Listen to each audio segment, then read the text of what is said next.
Okay, welcome everyone. We are in for a royal treat today. Joining us from London, England is Sophia Bennett, author of the adult mystery series, Her Majesty the Queen Investigates. In these novels, The Windsor Knot and All the Queen's Men, none other than Queen Elizabeth II secretly solves crimes that occur in and around the royal households. The third book in this trilogy, Murder Most Royal, comes out in the UK in November and in North America later in 2023. Miss Marple Meets the Crown is one description for these wonderful books. Without further ado, I welcome with great delight and excitement, Sophia Bennett. I am so delighted to be here. Thank you for having me. So these are fantastic books, Sophia. I had just begun The Windsor Knot mere days before the Queen passed, and I found it to be a very comforting, very good read. Many readers have reached out to you saying they found solace in the pages of your books. How did that make you feel? Oh, I can't tell you, Laura. It was very special, and it was very emotional, because when I started writing the series, I did it partly because I wanted to capture what it was like to live in a world where there was a strong, powerful female leader who was compassionate and kind of universally admired. And yeah, I wanted to get that on the page in an affectionate way, with some humor in there as well. And the thought that that people came to it and they found solace in it after she died, and they were going back to the novels that they had and rereading them. Yeah, it was really special to me. I was really glad to be able to give them something comforting to read, I guess. It was very strange for me, I have to say. Yeah. So in All the Queen's Men, there's this wonderful reference that Canadian readers will especially enjoy. In Buckingham Palace's staff canteen, the dining rooms are adorned with old masters from the royal collection and guarded by a statue of Burmese, who was one of the Queen's favorite horses and a gift from the Royal Canadian Mounted Police. I picked right up on that, and I thought, oh, you brought Canada right into your books. Yeah, it was such a delight to be able to do that. Of course, it's true. I mean, absolutely. The statue was there in the entrance to the canteen, and I think that's quite funny in a way that, you know, I don't have a statue of a horse in the entrance to my work canteen, that's for sure. And I always loved Burmese. You know, as a little girl growing up, I wanted to have horses, and I never did. But I always loved seeing the Queen on a horse, and, you know, her riding side saddle beautifully at the Trooping the Colour and that kind of thing. And I didn't know at the time that Burmese, who was her favourite horse to ride in public, I didn't know that he was a gift from the Mounties. And I wish I had known that, because that would have made it really extra special. But one of my favourite pictures of her is coming back from the Trooping of the Colour when she was quite young, looking so together and smart and just confident. And it's lovely to know what a really amazing relationship she had with the horse. So yeah, it was great to get that in. So you spent some time in Hyde Park and on the Mall during those sad September days when everything was so somber and all the pageantry. Can you set the scene for us, what it was like to be amongst the crowds and all those flowers? Yeah, it was extraordinary. The most extraordinary thing was just how busy London was, because, you know, we're still coming out of the pandemic in a way, and we're used to very empty streets in London, and it didn't feel like it had quite got back to its old self. And then suddenly, it was the closer you got to Buckingham Palace as you walked towards it, it was like, you know, being in London in high summer or Christmas Day or something. You know, it's just the crowds got thicker and thicker. And it was every age. You know, there were lots of dads with the little toddlers sitting on their shoulders, lots of families, all ages, and people from all over the world, all trying to get into a good place to pay their respects. But it was somber and it was respectful, but it wasn't kind of grief-stricken the way it was for Diana.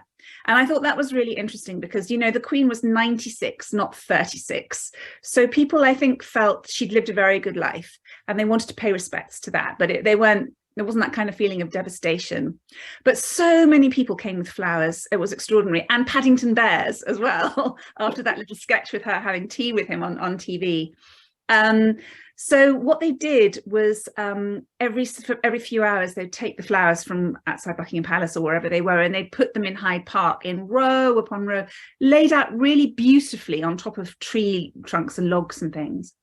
And I was really worried because I was thinking, well, it's a lovely gesture, but they're covered in plastic and, you know, environmentalism, and what are we going to do with all of this? And I felt really uncomfortable, but actually they were all hand untied if necessary, and all the flowers were ultimately taken by I think by horse-drawn carriage, some of them from the royal palaces, or by tractor, to be taken to be composted, and they really thought about it, and they hadn't decided what they were going to do with all the little Paddington Bears, but I just thought it was just so typical actually of the Queen, that there was this outpouring, there were all of these flowers, and then ultimately they were going to be used to encourage other things to grow. She would have loved that.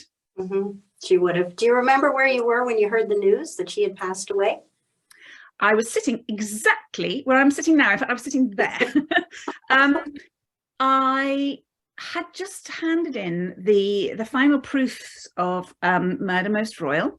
So basically, you get it back several times as a writer to put your edits on it, and usually you're working on a Word document on your computer. But this had got to the stage where it was physically printed out, finished pages, and I was making hand edits to them. And I'd done that, and it was, you know, deadline. It had to be in. So I went into my publisher's office. Because of the pandemic, I'd never been into my publisher's office before, so that was very exciting. And I was on my way home, and the news was just starting to filter through that something was different. And I've heard this before a lot, but I've always kind of discounted it. But then you started to hear, well, the royal family are going up to Scotland. You know, Prince William is trying to catch a plane, and you think, oh, okay, you know, this is really serious. So that felt very strange. And because of where I was in the book processes, and it was about to go to print, I had this weird thing where I had to sit on the sofa with the television on in front of me, watching the news. People were wondering what was going on. Prince Harry was trying to get there.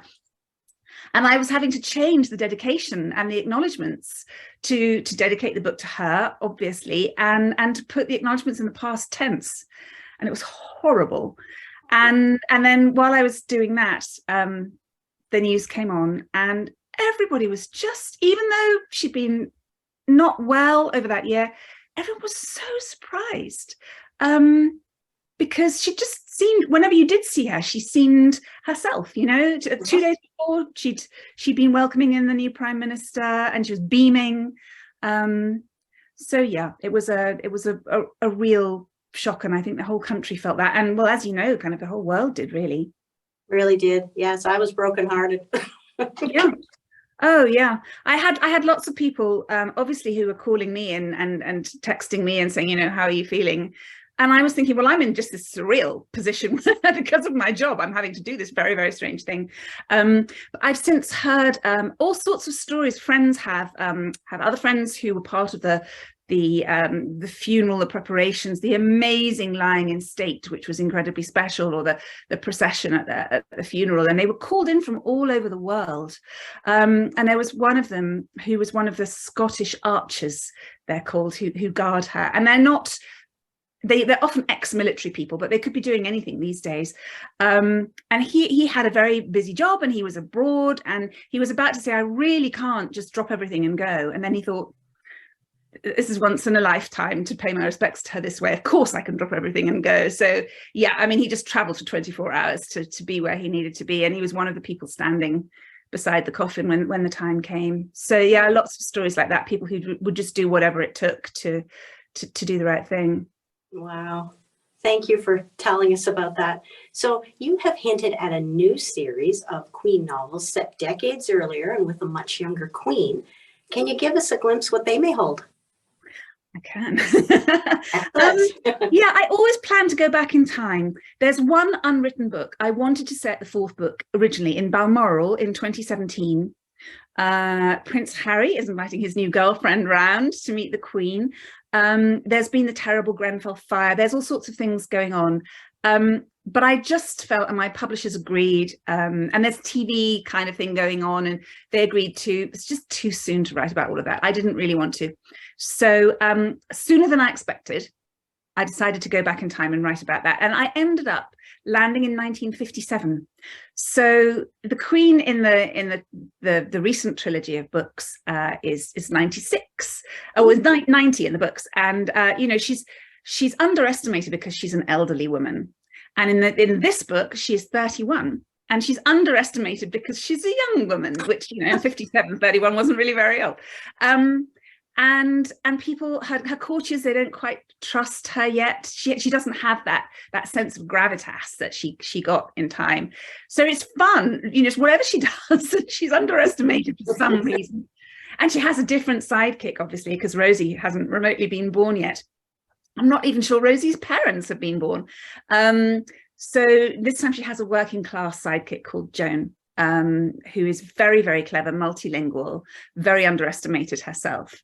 And yeah, there are some murders in Chelsea, and the Queen has to find out who did it, because she's really worried that if she doesn't, the blame will be pinned on somebody very close to her.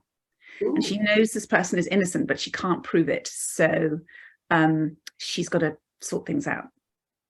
What a mind you have. This sounds so good already. I'm enjoying writing it very much.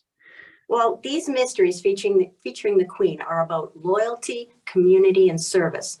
Well, this perfectly sums up her life's goals, really, what you've done. You just summed it all up, what she stood for all her life. Oh, thank you. Do you know what? I'm really glad.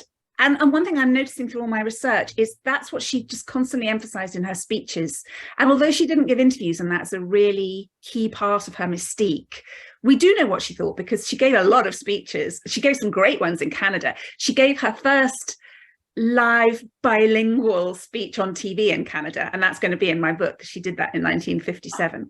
I mean, it was 14 minutes long, into English, you know, into French, back to English again. Amazing. She was so nervous. And that's what she talked about all the time. Whatever was going on in her life or the world, it was community, it was hope, it was service, it was, we can get through this, we'll meet again. So I find if I'm ever not quite sure what direction to go in, I just go back to the speeches she was making, and that gives me what I need to kind of to find the soul of the book, I suppose. She's guiding you in a way. Yeah, I'd like to think so. I absolutely love your observation on how the Queen's character works with craft and guile.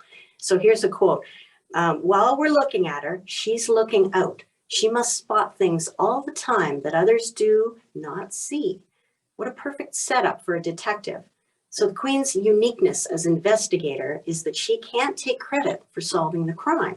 And so the reader watches Her Majesty piece together the clues, pick out the red herrings, find out what she needs to know, but each time she arranges it so that someone else thinks he solved it for himself. That is brilliant. Oh, thank you.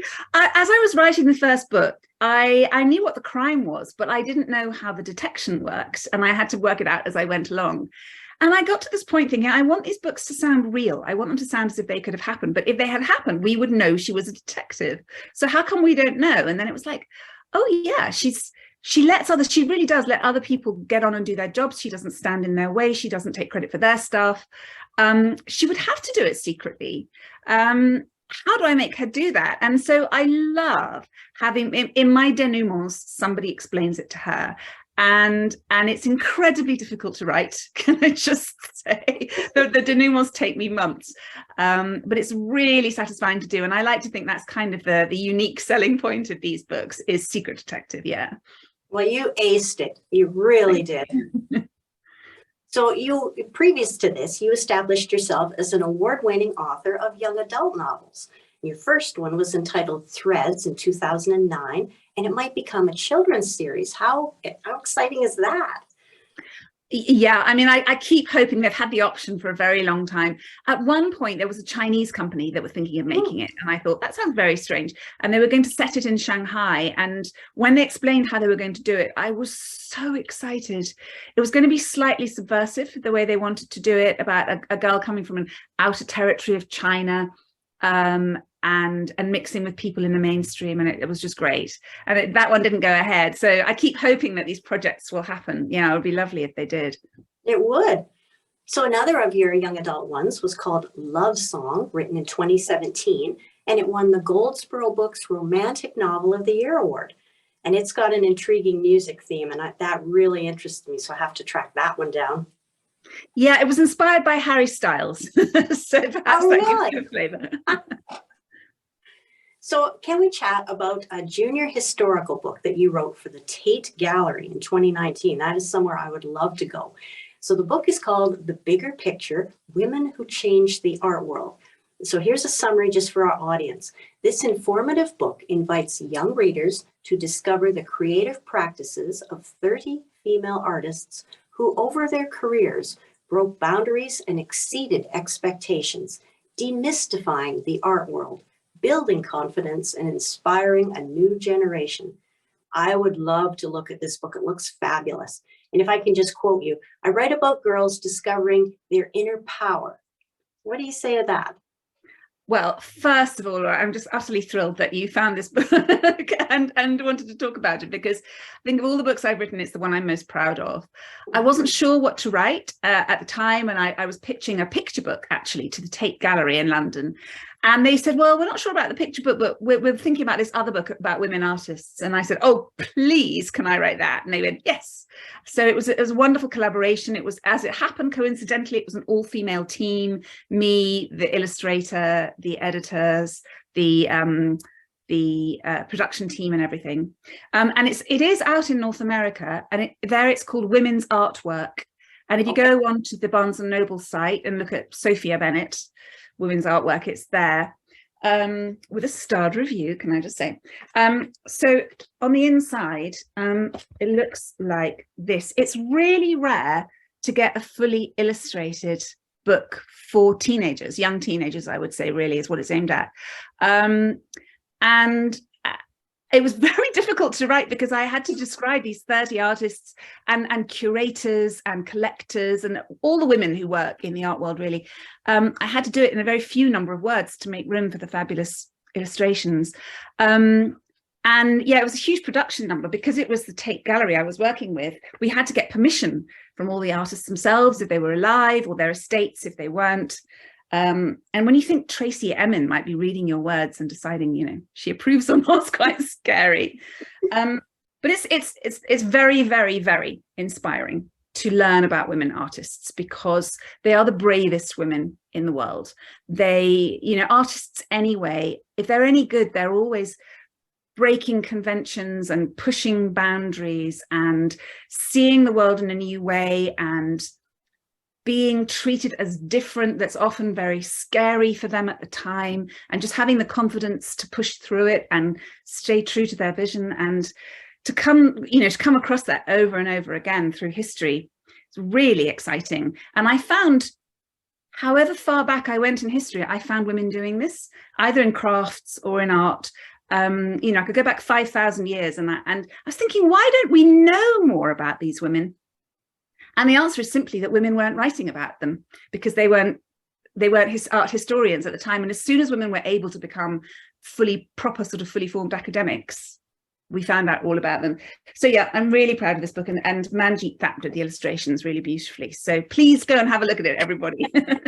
Oh, I'm definitely going to track it down. I want to own a copy. I want to read through it. You know, I just loved the concept, and I think you did a great job from what I could tell from the internet. It's, if you look through just reading their lives, it's a little bit of inspiration every day, I would say. Yes. So, Sophia, there seems to be no end to your talents. You're also a creative writing teacher, a mentor and lecturer, a consultant fellow of the Royal Literary Fund, and you possess a PhD in Italian literature. As you've likely been a mentor to many throughout your career, who was a mentor to you, and could you walk us through your writing process? Oh, interesting. I've had many in my time. I must just say that it's my launch party in the UK for Murder Most Royal today, and one of my writing students wrote to me a couple of days ago and said, I really want to come to your party, but I'll have to come dressed as a lion because I've written a picture book and it's got published, and I'm going to visit lots of schools today, and I haven't got time to change. So is that okay? And I was like, oh yes, please come to my launch party dressed as a lion, particularly because it means you got your book published. So that was very special. For me, particularly when I was at university, there were a couple of women when I was reading Italian, and I did French and Italian. Actually, there were 3 women who were just so in love with their subject, I guess, and just showed me. I mean, just by doing what they did, doing it really confidently, and doing it with a lot of empathy, they just showed me that it was possible to be a successful woman. So Anne Caesar was one, and Laura Lepsky was another. And then Anne, somebody who was a fantastic French lecturer who used to come in a leather jacket and show us the niceties of French literature. So yeah, I think I was really lucky to have them. And actually at the moment, I wouldn't say mentor, but I think you need a buddy really to see you through the dark times of writing. And my agent, Charlie Campbell, is that for me. So I can't tell you the difference it makes when you know there's somebody who's just always in your corner, if necessary, who will just drop everything to be there for you and do what you need to do. And yeah, it's a really wonderful thing to have. So how do you put together a book? How do you dream up the concept? Oh yeah, my process. It varies. It really does vary from book to book. And I find, because I've wanted to write since I was tiny, so I'm always interested in other people's process. And I think it's lovely to hear about, because you can pick up things from what somebody else says. But I think the other thing is you can also think, well, it worked for them, but that would never work for me. There's, everybody's got their own process. And as I say, mine has changed. But right now, I love the research, and my danger is doing too much research. So I find something I'm interested in. So for me, I thought with the Queen, for example, well, I was born in 1966, so I'll go back there.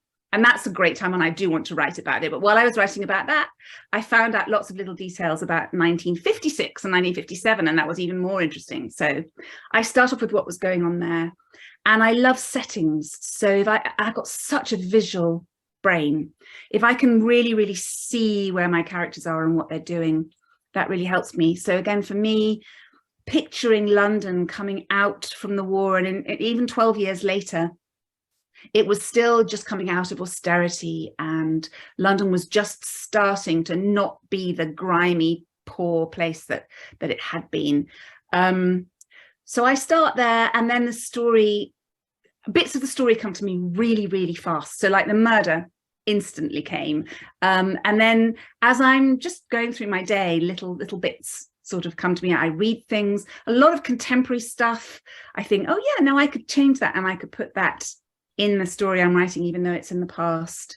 And then I try and write every morning. And I try and get like 1,500 words done, or ideally 2,500 words. But some days I manage, and some days it just doesn't come.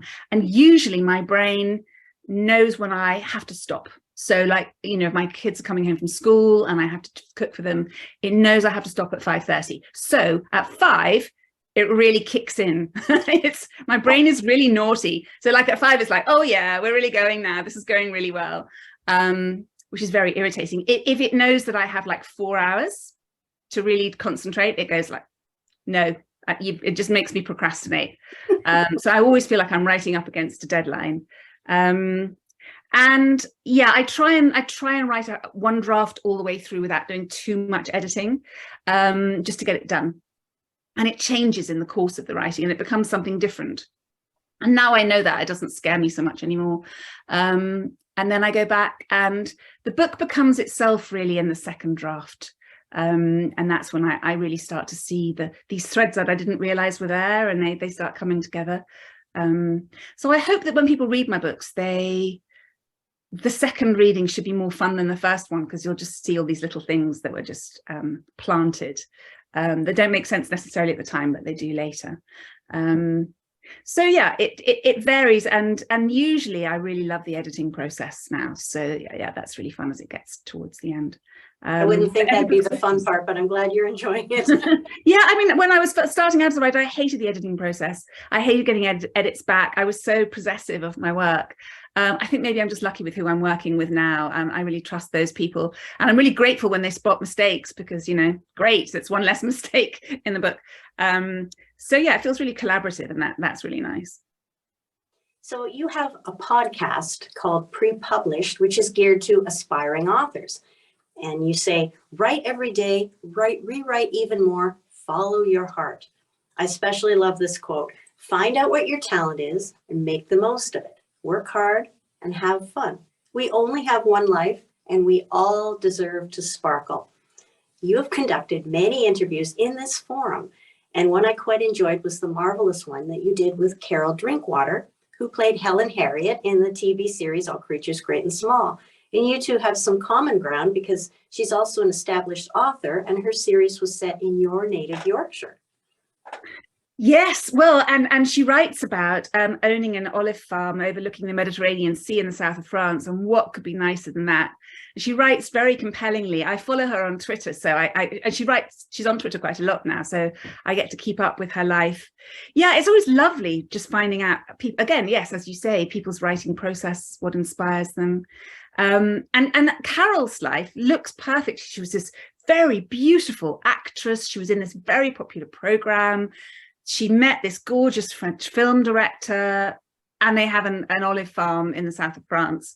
And then you realize that they couldn't really afford it, and they were really worried about money, and they very nearly lost it several times. And just what they went through, and what she writes about is just so fascinating. So yeah, whenever you find out the story behind something, I think it makes it more interesting. And it's lovely with the podcast, with Pre-Published, just being able to just to see how lots of different people have approached it, how they manage their days. And we have so much in common, I find. Generally, the more people have written, the harder they find it, and the more they struggle to write words that they're satisfied with, I guess, on the page. So I find it very reassuring to know that we're all kind of in that together. And you have a real skill for being an interviewer. Really, I must compliment you on that. Thank you very much. Well, so do you. Oh, thank you. So I can't wait to get to this part. You had a very memorable experience in your career interviewing at Buckingham Palace for the position of Her Majesty's Assistant Personal Secretary, which was the role of your character Rosie O'Shoddy in Her Majesty the Queen Investigates. I confess to being more than a little jealous about that opportunity. Can you share any bits of that experience with us? Well, you have to picture me. I'm in my late 20s, I think, or maybe early 30s. And I've been a management consultant, and I've got my PhD, and I really want to be a writer, but I'm too scared to try doing that yet. And I get asked to do this interview. And so I'm walking across the forecourt of Buckingham Palace. And, you know, it's where you saw the people walk out with the framed notice that the Queen had died. You know, it's so famous, that forecourt. And I just think this is crazy. I mean, literally, I'm in front of the palace and I'm about to walk inside it. And I was interviewed by a man called Robin Janvrin, who was the Queen's deputy private secretary at the time. And I thought they would all be quite sort of posh and standoffish and a bit difficult. And they were charming, genuinely charming, lovely people. And they were trying to find out if I was the kind of person who would be able to organize Queen's visit and make people, you know, get in line and do what they needed to do. And in the end, they went for somebody older than me, because obviously being in my 30s wasn't enough. They wanted somebody in her 40s. So I didn't get the job, and I'm really sad. I would have adored it, absolutely adored it. But I got to see the offices, which I've described as carefully as I can in the books, you know, the tall windows and antique furniture, but blast-proof curtains at the windows because of the very genuine concern that, you know, there might be a bomb outside one day, you never know. So there is always that element of danger as well. So it's an interesting mix. And I tried to give all of that to Rosie in the books. So yeah, Rosie has the job that I really wanted. She has a very strong character. You did well with her. I loved writing her. She's great. I mean, I don't have that army experience that she has, and you know, I wouldn't be so good in a fight as Rosie is.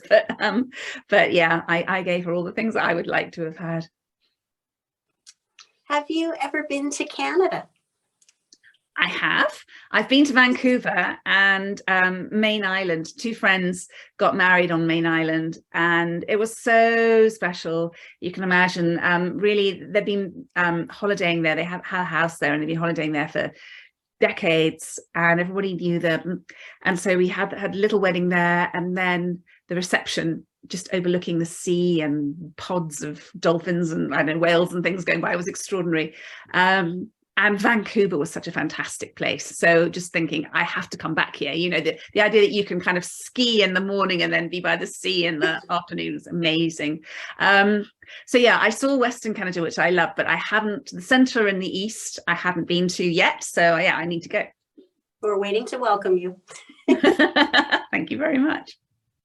So one of the many other things that you've done in this incredible life you're having is you've been a library assistant and a dictionary researcher. Can you tell us about those experiences and basically what libraries mean to you these days? Yes, my work as a library assistant was very simple. It was a very junior job I had when I was a teenager, and my job was to cover the books. So I'm very, very good with sticky back plastic, and you know, I know all the tricks for making the covers go on and not wrinkle and all of that kind of thing, and cataloguing them. So I was very good at that. I was very, very junior. I loved it. And the dictionary thing, I was working for the Cambridge University Press on a new form of dictionary. That was very, very exciting. But yeah, it's interesting. I've worked a lot with school librarians. It's because I was a children's author for 10 years. And there's a meeting where children's librarians who are children themselves are voted to go to the Houses of Parliament and meet some senior MPs. And there's a reception for them with authors, and I was one of them. And us authors were all gathering, and somebody said to us, you know, what do libraries mean to you? And it was really strange. We got really tearful, all of us, men and women, because we'd all taken refuge in a library at some stage or another in our lives through loneliness or poverty or need for information, whatever it was. Just times in our lives where we needed books and we needed comfort and we needed safety, and we got that from library. And libraries are under a massive threat in the UK. And yeah, it was amazing to us all how emotional we felt, because we were all professional authors by that stage. We thought we got over that emotion, but it never leaves you. So yes, I find them, both public libraries and school libraries, I find incredibly precious. And yeah, if ever I'm asked to support one in any way, I'm right there, because we need them so badly. Would you like to share with us what you're reading now these days, or any good books you can recommend? Well, do you know what? One that was on the radio today, I was reminded how much I loved it, was Hamlet by Maggie O'Farrell, about Shakespeare's son who died. And uncoincidentally, Shakespeare wrote a play called Hamlet not very long afterwards. And I thought that book was absolutely spectacular. And they're going to make a play out of it, which is for the Royal Shakespeare Company, which is why they were talking about it. So I do recommend that if people don't already know it. And there have been some really good ones recently. But one of my favorites of all time is Golden Hill by Francis Spufford, which is set in Manhattan in the 18th century, which is not when you expect to be reading about Manhattan. I think that's a very special book. And in terms of crime, I love crime fiction, and one of my favourite writers at the moment is Ellie Griffiths. Bleeding